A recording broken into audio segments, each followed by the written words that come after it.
ఒకరోజు ఒక కాకి, ఒక చిలుక మంచి స్నేహితులు. కాకి ఎప్పుడూ బుద్ధిమంతంగా వ్యవహరిస్తుండేది, కాని చిలుక కొంచెం నమ్మకంగా, అమాయకంగా ఉండేది. ఒకరోజు చిలుకకు ఒక రైతు బంగారు గింజలు ఇచ్చాడు. ఆ గింజలను చూసి కాకికి కూత పుట్టింది. నేను కూడా అవి తినాలి అని ఆశపడింది. కాకి తెలివిగా ప్లాన్ వేసింది.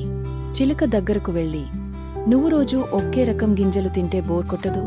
ఇవి నాకు ఇచ్చి నేను నీకోసం రుచికరమైన కొత్త గింజలు తెచ్చి పెడతా అని మాయ మాటలు చెప్పింది. అమాయకమైన చిలుక ఆ మాటలు నమ్మి గింజలు ఇచ్చేసింది. కాకి వెంటనే ఆ గింజలను తిని పెట్టుకుంది.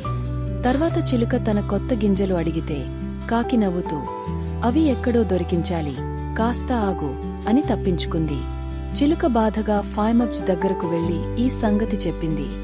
రైతు చాలా తెలివైనవాడు. అతను కాకిని ఓ చెక్క పెట్టెలో బంధించి కొంతకాలం శిక్ష ఇచ్చాడు.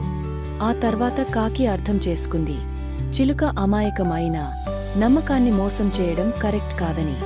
ఈ కథ మాకు ఏమి చెబుతోంది? మోసం చేసేవారు ఎప్పుడూ దాని ఫలితాన్ని అనుభవించక తప్పదు. నమ్మకాన్ని వదులుకోవడం చాలా పెద్ద నష్టమే.